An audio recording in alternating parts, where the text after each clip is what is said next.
आता ठेवा हे मच्छी घेऊन छान चाललोय आम्ही. पापलेट, सुरमई, हलवा, सुरमई आणि काय झिंगा घेतलाय बघा.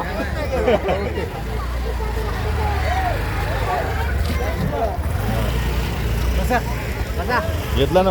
घेतला 2,500 झाले. चालायच. एकूण 2,500ची मच्छी खरेदी केली आहे आम्ही.